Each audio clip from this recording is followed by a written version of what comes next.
There's a particular kind of football player who arrives in this league already half-written.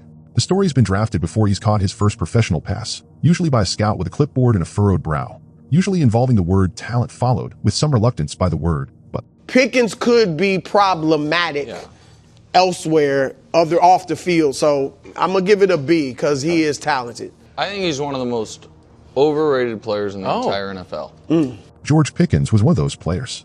Spectacular. Wow. That is spectacular. Combustible. The sort of prospect who makes personnel departments nervous in a very specific way, not because he might fail, but because he might succeed loudly on his own terms in a manner nobody in the building can fully control. Now, I've watched a great many footballers, round ball and oval ball both, talk themselves into trouble and out of opportunity. It's a familiar genre. What's considerably rarer is watching one talk himself out of the trouble, properly, convincingly, with receipts. Pickens! Touchdown! Tonight, we're going to walk through exactly how that happened, and why of all the unlikely places for a wide receiver with a reputation like a smoke alarm to find peace, he found it in Dallas, Texas, of all the dramatic postcodes available to him. I think you'll enjoy this one. Settle in. Hey, feel that energy, man! That's what this is about! Every good redemption story needs a properly inconvenient beginning, and Pickens obliged. At Georgia, he was sent off for fighting, and in a moment that would follow him around like an unflattering school photograph, penalized for squirting water from a bottle in the general direction of an opponent. Not, it should be said, a man's proudest highlight reel. But there's also this. Most people inside the sport considered him the most talented receiver in his draft class. Full stop, no asterisk. With Pickens, he's ridiculous, huh? He's crazy, man. He's a freak, genetic freak. I still don't think he understands how good he is. That's the contradiction that gets a player a second-round grade instead of a first. The tape says, take him. The temperament says, perhaps have a long lie down first. Pittsburgh, to their credit, or their habit, depending who you ask, took him anyway. The Steelers have something of a reputation themselves for collecting brilliant, complicated wide receivers the way other clubs collect injury concerns. Antonio Brown, Juju Smith-Schuster, and now this one with a water bottle on his resume. The rookie year set the tone early. Week 13, 1 catch, 2 yards, and a young man removing his own helmet on the sideline and informing his teammates, with admirable clarity, if regrettable volume, that he would very much like to be thrown the football. Mike Tomlin, who has spent 2 decades being unflappable for a living, was asked about it and produced one of those lines coaches reach for when they're managing a story rather than reacting to one. I'd rather say woe than sick of him, which is a lovely piece of phrasing. Really? I'd rather say woe than sick him. I want a guy that wants to be a significant part of what it is that we do. Now, the appropriate and professional and mature way to express that, we're growing and working on, and we will continue. But that spirit, that competitive spirit, the guy that wants the ball, no, I want that guy. The sort of thing you'd expect from a man who's learned that in this business. The trick is rarely silencing the fire. It's pointing it somewhere useful. He pointed it. It didn't always land where he aimed. There was a Thursday night in 2023, a defeat to a struggling Patriots side, the kind of result that tends to generate more conversation than the scoreline deserves, where the broadcast cameras found Pickens appearing to ease off on a running play. He's kind of taking the play off, and I think it sends a message to your team. And Tomlin appeared to have what the commentators delicately termed choice words. It is, I think, one of the strange tortures of modern broadcasting that a man's worst 40 seconds get replayed considerably more often than his best 40 catches. End zone! George Pickens! But that's the bargain you make with the cameras when your highs are spectacular enough to invite this much scrutiny on your lows. By 2025, the whispers had become something closer to a verdict. One Steelers insider would later put it about as bluntly as these things get put. You just really struggled with the maturity part. You didn't know what you were going to get day to day. Mike Tomlin, the same man who'd publicly defended him 3 years prior, is widely understood to have been the deciding voice in finally letting him go. There's a lesson buried in there about loyalty having a shelf life, even from the most patient coaches in a building. But there's also, and I think this is the more interesting bit, a lesson about how often we mistake a man's environment for his character. We were about to find out which one was actually the problem. So a 3rd-round pick, a 5th-rounder the following year. 2 hours ago, because the Steelers are sending wide receiver George Pickens to the Cowboys in exchange for draft pick. That was the asking price for Dallas to take on a wide receiver who arrived with a reputation following him like a long shadow on a low winter sun. It is not, by NFL standards, an enormous fee, which tells you something about how the market had come to price the risk. What's rather lovely about the Cowboys thinking, and I do mean lovely in the way a well-disguised blitz is lovely, is that nobody in Dallas pretended the baggage didn't exist. GP breaking us down! GP, where you at, man? GP, get in there! One source inside the building reached for a comparison that would have made any Cowboys fan over the age of 30 smile. They likened him to Des Bryant, a player whose emotional weather could turn without warning, but who found in Dallas's particular climate stable quarterback, settled structure, a front office that had seen volatile brilliance before and knew roughly what to do with it, something that let him simply play. And here's the diagnosis that, in hindsight, explains almost everything that followed. A source close to the situation suggested that's where a great deal of the Pittsburgh trouble had actually come from. Not the player, the fit.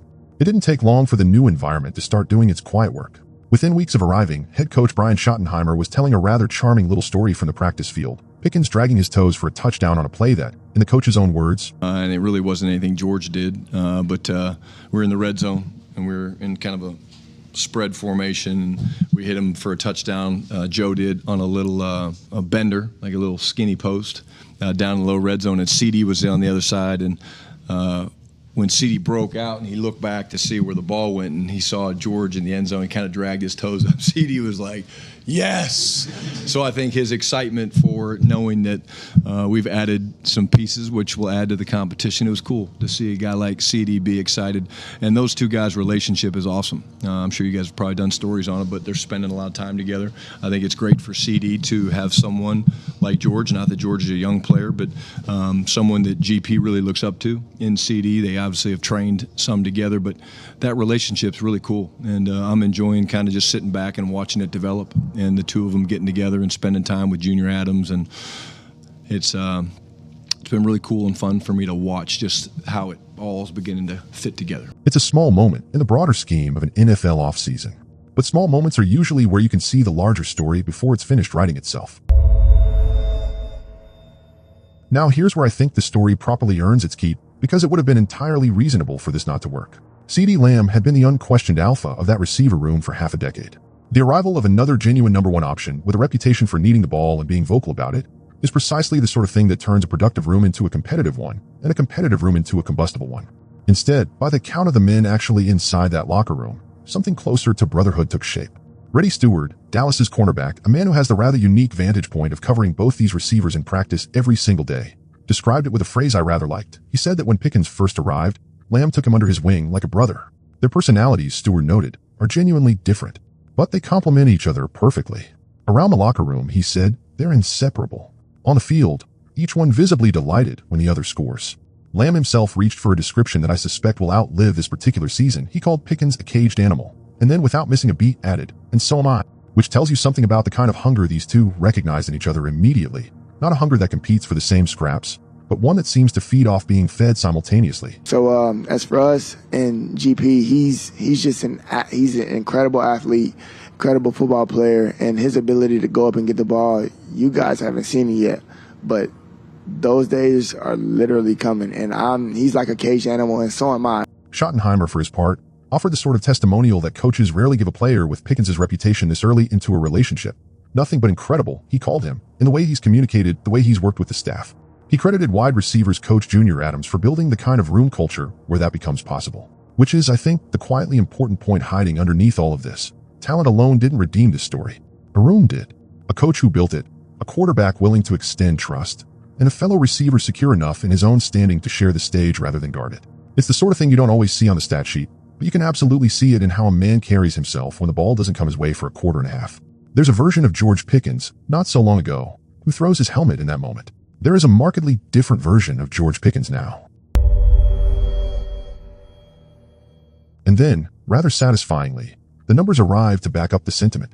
93 catches, 1,429 yards, 9 touchdowns, every single figure a career best, and this from a player whose harshest critics, not so long before, were questioning whether he'd ever sustained anything for an entire campaign. There's a particular sentence Jerry Jones offered after a dramatic late-season win over Philadelphia that I think deserves to be quoted in full, because it's rather beautifully put for a man not generally known for understatement. George has been such an integral part of our story, and he has his story to a degree that's our story. And I'm so proud for him. Everybody on this team is, and he certainly has absolutely been the difference as we've played over the last 2 weeks. Two narratives, one man's, one franchise's, folding into each other. That's not a small thing for an owner to say about a player who arrived 18 months earlier trailing the word diva like a faint smell of smoke. But it's Dak Prescott's line that I keep coming back to, because it does something rather clever in 7 short words. My expectations with him are limitless, Prescott said. He isn't from here. Now take that any way you like, geography, planet, dimension, but what Prescott is really describing is a player who stopped being defined by where he came from. Pittsburgh's version of George Pickens is no longer the operative version. Dallas simply rewrote the source material. Which brings us rather neatly to right now, because every good third act needs a complication, and the Cowboys have obliged with a contract situation that's part business, part theater, and entirely on brand for this franchise.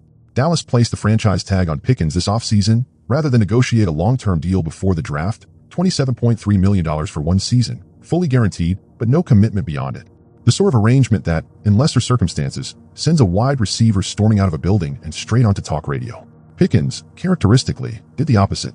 He turned up to mandatory minicamp on time, caught passes from Dak Prescott, and told reporters with what sounded like genuine indifference, "It's just football first. Let my agent worry about it, really." He went further, crediting the very thing this whole story has been building toward, the room, the brotherhood, the bond that wasn't supposed to work and somehow became the load-bearing wall of his entire career turnaround. Like I said, the group of guys that's with the Cowboys kind of prevents you if you know guys, you're going to guys' house, you're talking, like I talked to Dak, I'm still throwing with Dak. It's definitely going to make you not want to hold out. And the campaign to keep him has come from every direction that matters. CeeDee Lamb on Super Bowl Radio Row was asked whether he'd mind if Pickens eventually out-earned him. His answer told you everything about how far this relationship had traveled from competitive concern to something rather more generous. "I don't care about that. I just want my man to get what he deserves. I just want to compete at the highest level, and I want to compete for a ring." Dak Prescott called an extension simply vital. Must be done, in his words. And Jerry Jones, never a man to undersell a point, confirmed he wants Pickens to be a Cowboy for a long time yet.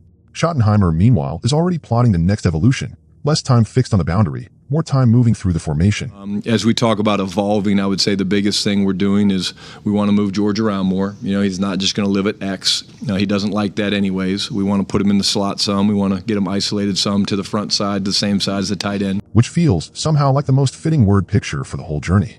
A player who, for years, was asked to live in one fixed place, defined, boxed, labeled, finally being given room to move. So that's the contradiction laid out properly. A young man with a water bottle and a thrown helmet in his past, now the subject of an owner's pride, a quarterback's limitless expectations, and a teammate's blunt refusal to begrudge him a single dollar more than he's owed.